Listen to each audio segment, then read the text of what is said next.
teringat karena kadang hidup baik yang tersabar sieun lampah abdi sasar ajan ukur nyiar kerdahar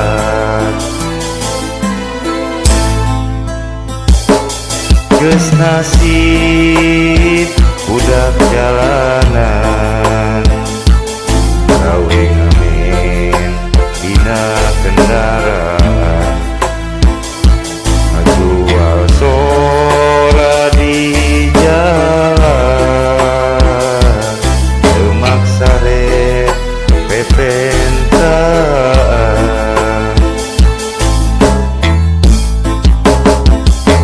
da puguh abdi tunggaran